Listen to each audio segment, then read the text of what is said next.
নমস্কার। কবি সুকান্ত আচার্যের কবিতা পতাকার 5 রং। বলো তো দেখি, পতাকার মধ্যে কয়টি রং আছে? শিক্ষক এসে শুধালেন হেসে দ্বিতীয় শ্রেণীর কাছে। একসাথে মিলে সব ছেলে বলে চিৎকার করে জোরে, 3টি বর্ণ রয়েছে রেঙানো জাতীয় পতাকা জুড়ে। শ্রেণীর পিছনে বেঞ্চের কোণে শিশু ছিল এক বসে। পতাকার মাঝে 5 রং আছে, বলল সে মৃদু ভাষে। কথাটা শুনে বাকি শিশুগণে হেসে খায় লুটোপুটি।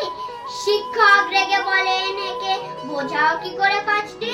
মাথা নিচু করে ভয়ার্ত স্বরে সরল শিশুটি বলে, উপরে গেরুয়া মাঝখানে সাদা, সবুজ আছে তার তলে, আর আছে আঁকা গোলাকার চাকা, নীল রং আছে এতে।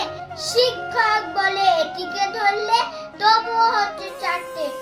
অবোধ শিশুটি বলল তখন রং আছে আর এক, লাল লাল ছোপ দাগ দেখা যায় ওই পতাকার মাঝে।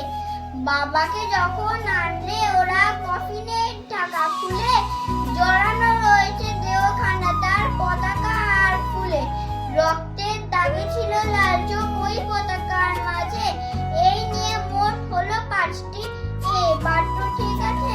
সরল শিশুটির জবাবখানি কাঁপিয়ে দিল বুক, অশ্রু এলো নয়ন ভরে, শুকনো হলো মুখ।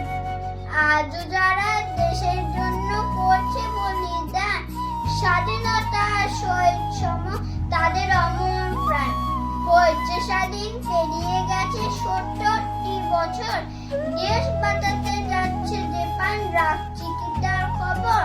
জয় হোক শহীদদের।